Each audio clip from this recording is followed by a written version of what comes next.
నిజామాబాద్ జిల్లా మొస్రా గ్రామానికి చెందినటువంటి ఎక్సైజ్ మహిళా కానిస్టేబుల్ సౌమ్యను డ్రగ్స్ మాఫియా అతి దారుణంగా కార్ యాక్సిడెంట్ చేసి హత్య చేయడాన్ని సిపిఎం పార్టీ రాష్ట్ర కమిటీ తీవ్రంగా ఖండిస్తుంది. అలాగే ఈ ఘటనకు పాల్పడ్డటువంటి వాళ్ళ మీద ఫాస్ట్ ట్రాక్ కోర్టు ఏర్పాటు చేసి కఠినంగా శిక్షించాలని చెప్పి డిమాండ్ చేస్తున్నాం రాష్ట్ర ప్రభుత్వాన్ని.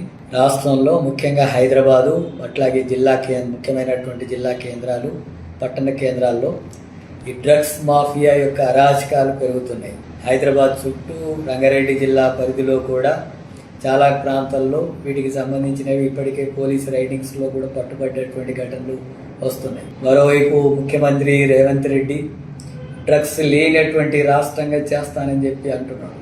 కానీ ఎటు చూసినా, ఏ జిల్లాకు పోయి చూసినా సరే, అట్లాగే హైదరాబాద్లో వివిధ ప్రాంతాల్లో కూడా రైడింగ్ చేసినప్పుడల్లా కూడా డ్రగ్స్ పట్టుబడుతున్నాయి, మాదక ద్రవ్యాలు పట్టుబడుతున్నాయి. వీటిని అరికట్టడం లేకపోతుంది ప్రభుత్వం. మరి దీని ఫలితంగా యువత అంతా కూడా ఈ మాదక ద్రవ్యాలు తీసుకొని యువత చెడుదారి పడుతున్నారు, అరాచక శక్తులుగా మారుతున్నారు, తల్లిదండ్రులకు భారంగా అయ్యే పరిస్థితి వచ్చింది.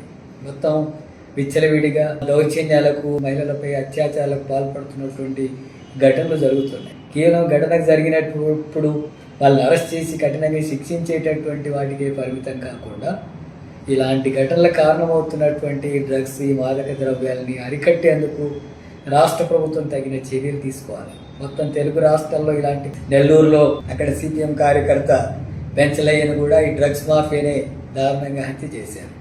ఇప్పుడు ఇక్కడ సౌమ్యని హత్య చేశారు. ఇంకా మిగతా ప్రాంతాల్లో అక్కడక్కడ దాడులు జరిగినటువంటి ఘటనలు వస్తున్నాయి. వాళ్ళని ఎదుర్కోవడానికి భయపడేటటువంటి పరిస్థితులు సృష్టిస్తున్నారు. మరి పోలీస్ యంత్రాంగం మీదనే దాడి జరిగే పరిస్థితి వస్తే మామూలు ప్రజలు వాటిని అడ్డుకోవడం ఎలాంటి పరిస్థితి ఉంటుందో చూడాలి.